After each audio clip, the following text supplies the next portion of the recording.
남북 공동 유해 발굴을 추진하는 강원도철원 화살머리 고지에서 처음으로 유해가 발견됐습니다. 유해와 함께 발견된 인식표에는 박재권이라는 이름 석자가 적혀 있었습니다. 오상현 기자의 보도입니다. 유해는 24일 지뢰 제거 작업 중에 발견됐습니다. 지표면 아래에서 허벅지 뼈와 함께 인식표 등 일부 유품이, 지표면 아래 약 20cm 깊이에서는 갈비뼈와 두개골 조각이 발견됐습니다. 이번에 발견된 유해는 모두 두 구로 추정되며 인식표가 있는 것으로 봐서 국군 전사자일 것으로 추정되지만 유해 DNA 분석을 통해 정확한 신원을 다시 확인할 예정입니다. 함께 있던 인식표에는 국적을 표시하는 대한이라는 한글과 군번, 그리고 그 아래 박재권이라는 이름이 영문으로 적혀 있었습니다. 인식표의 주인공은 당시 전사와 부대 전사자 명부를 통해 확인한 결과 6.25 전쟁 당시 국군 2사단 31연대 7중대 소속의 고 박재권 2등 중사로 확인됐습니다. 국방부 유해발굴감식단은 고 박재권 2등 중사가 3남 2녀 중 장남으로 현재 여동생 2명이 생존해 있는 것으로 확인했다며 여동생들로부터 DNA 시료를 채취해 식별된 유해와의 일치 여부를 확인하겠다고 밝혔습니다. 화살머리 고지는 6.25 전쟁 당시 남북이 격전을 벌였던 곳으로 이 지역의 국군 전사자 200여 명과 미군과 프랑스군 전사자 100여 명은 물론 북한군과 중공군의 유해도 매장되어 있을 것으로 추정됩니다.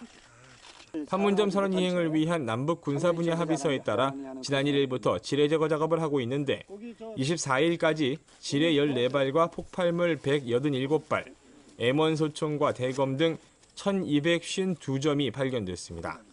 이 수통은 지뢰 제거 작전간의 현장에서 저희가 식별 수습한 전투 유품입니다. 보시는 바와 같이 약 30발의 총탄과 파편이 흔적이 남아 있습니다. 이걸 볼 때 당시에 피하 간에 얼마나 치열한 전투가 현장에 있었는지 알 수 있는 그런 확실한 증거가 되겠습니다.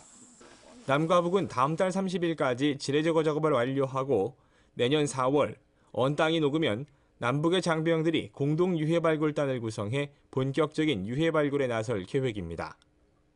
한편 이 소식을 보고받은 문재인 대통령은 페이스북을 통해 박재권 2등 중사가 전사한 지 65년 만에 우리에게 돌아왔다며 다시는 이 땅에 전사자가 생기는 일도 65년이 지나서야 유해를 찾아 나서는 일도 없어야 한다고 밝혔습니다. 국방뉴스 오상현입니다.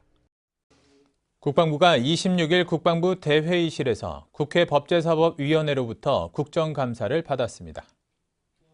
정경두 국방부 장관은 모두 발언에서 국정감사는 우리 군과 군 사법조직의 업무에 대해 점검과 평가를 받는 귀중한 자리라며 위원들의 격려와 질책을 겸허하게 경청해 국민으로부터 신뢰받는 군 사법을 만들어가도록 노력하겠다고 강조했습니다.